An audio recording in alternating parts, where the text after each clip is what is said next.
नमस्कार, मैं पीहू और आप देख रहे हैं लोकमत राजस्थान। हमारे खास बुलेटिन आपनो राजस्थान में आप सभी का हार्दिक स्वागत है। राजस्थान की 5000 राशन दुकानों पर खुलने वाले अन्नपूर्णा भंडारों पर अब आमजन को महंगी खाद्य सामग्री नहीं खरीदनी पड़ेगी। अब खाद्य सामग्री की दरें प्रत्येक महीने बाजार दरों के अनुसार तय होंगी। पहले केवल 3 फर्मों की ओर से दी गई दरों को ही लागू किया जाता था, लेकिन अब अधिक फर्मों को आमंत्रित किया जाएगा। इससे प्रतिस्पर्धा बढ़ेगी और खाद्य सामग्री की दरें न्यूनतम स्तर पर आ सकेंगी, जिसमें आमजन को सीधा लाभ होगा। निगम के अधिकारी हर महीने ग्रामीण, शहरी क्षेत्र, नेफेड और रिटेल स्टोर में खाद्य सामग्री की दरों को परीक्षण करेंगे। यदि किसी आपूर्तिकर्ता फर्मों की दरें बाजारी दर से अधिक पाई जाती हैं, तो उस फर्मों की सामग्री उस महीने अन्नपूर्णा भंडार पर नहीं रखी जाएगी। राजस्थान में औद्योगिक विकास को एक नई उड़ान देने की दिशा में राज्य सरकार दृढ़ संकल्पित है। उद्योग एवं तकनीकी शिक्षा मंत्री कर्नल राज्यवर्धन सिंह राठौड़ ने जोधपुर में स्थानीय उद्यमियों और विभागीय अधिकारियों के साथ गहन चर्चा करते हुए राज्य सरकार की नई औद्योगिक नीतियों और योजनाओं की जानकारी दी है। मंत्री ने बताया कि सरकार सर्कुलर इकोनॉमी के सिद्धांतों पर आधारित विकास मॉडल को अपनाने जा रही है, जिससे संसाधनों का पुनः उपयोग संभव होगा और उद्योग पर्यावरण संवेदनशील बन सकेंगे। इसके तहत प्रदेश में विश्व स्तरीय मॉडल इंडस्ट्रियल पार्क की स्थापना की जाएगी, जो अत्याधुनिक सुविधाओं से युक्त होंगे और निवेशकों के लिए आकर्षण का केंद्र बनेंगे। पूर्व सीएम अशोक गहलोत ने कहा कि देश में हालात चिंताजनक हैं और डरावने बन गए हैं। लोग एक दूसरे पर विश्वास नहीं करते हैं। पति पत्नी भी एक दूसरे को कहते हैं कि फेस टाइम पर बात करो। इसका मतलब है कि लोगों में विश्वास नहीं है। उन्हें लगता है कि पता नहीं हमारा फोन ट्रैप हो रहा हो। बीजेपी और शासनकर्ता को सोचना पड़ेगा कि देश किस दिशा में जा रहा है और क्या लोग आपके बारे में सोचते हैं। गहलोत जयपुर में मीडिया से बातचीत कर रहे थे। गहलोत ने कहा, देश में जिस तरह के हालात बने हुए हैं, यह लोकतंत्र के लिए उचित नहीं है। अगर लोकतंत्र को मजबूत करना है तो चुनाव आयोग, जुडिशरी, सीबीआई, इनकम टैक्स सबको मजबूत करना पड़ेगा। हमारी प्रीमियर एजेंसियों को मजबूत करना होगा। जयपुर के व्यापारी से 10 करोड़ की डिमांड करने वाले 2 बदमाशों को पुलिस ने गिरफ्तार किया है। आरोप है कि नेत्रपाल सिंह और मान प्रजापति उर्फ मंगल चंद उर्फ मान बॉक्सर गैंगस्टर लॉरेंस के भाई अनमोल बिश्नोई के साथ रंगदारी मांग रहे थे। मान प्रजापति 5 साल केंद्रीय रिजर्व पुलिस बल की नौकरी कर चुका है। दोनों अनमोल के गुर्गे हरी बॉक्सर के संपर्क में थे। करीब 10 दिन पहले जयपुर के व्यापारी को धमकी मिली थी। इसकी जानकारी साइबर थाना पुलिस को लगी।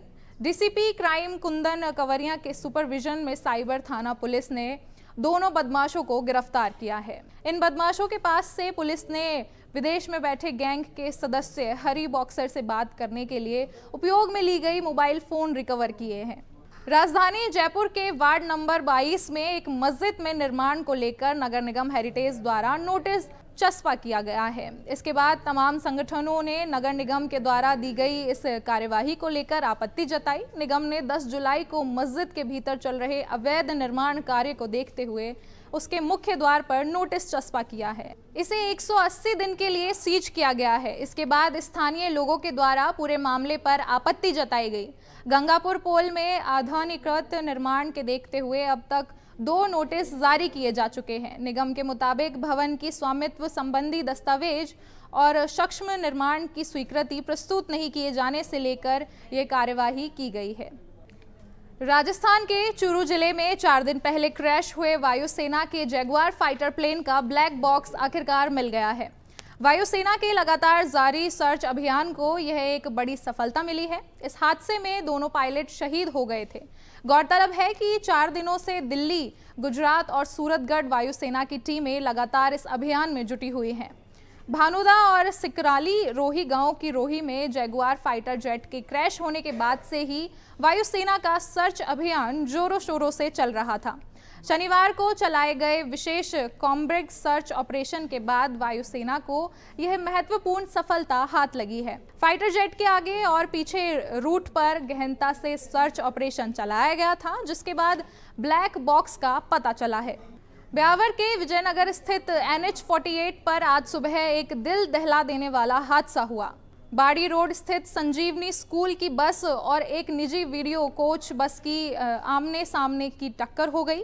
जिसमें अफरा तफरी मच गई। इस हादसे में कई स्कूली छात्र घायल हो गए, जिसमें एक छात्र मानवेद सिंह की दर्दनाक मौत हो गई। उसे स्थानीय राजकीय उपजिला अस्पताल में ले जाया गया, जहां डॉक्टरों ने उसे मृत घोषित कर दिया। हादसे के बाद मौके पर सींच पुकार मच गई। स्थानीय लोग और पुलिस की मदद से घायल बच्चों को अस्पताल पहुंचाया गया। बताया जा रहा है कि मृतक मानवेंद्र मध्य प्रदेश का रहने वाला था और 6 दिन पहले ही संजीवनी स्कूल में भर्ती हुआ था।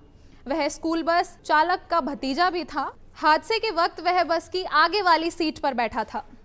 जयपुर में आज सुबह 7:30 बजे कार ने बाइक सवार 3 लोगों को कुचल दिया। घटना आमेर थाना इलाके में टंकी के पास की है। हादसे के बाद कार ड्राइवर मौके पे भागने की कोशिश कर रहा था, जिसे स्थानीय लोगों ने पीछा कर पकड़ लिया, जो शराब के नशे में था। दुर्घटना थाने के एएसआई माधो सिंह ने बताया, आज सुबह आमेर थाने से 2 किलोमीटर दूरी पर पानी की टंकी के पास एक कार ने बाइक सवार 3 लोगों को टक्कर मार दी। इसमें एक 7 साल का बच्चा भी शामिल है। बाइक सहित तीनों सड़क पर गिर गए। हादसे में तीनों को गंभीर चोटें आई हैं। अभी के लिए फिलहाल इतना ही। ऐसी ही तमाम खबरों और जानकारियों के लिए देखते रहिए लोकमत राजस्थान।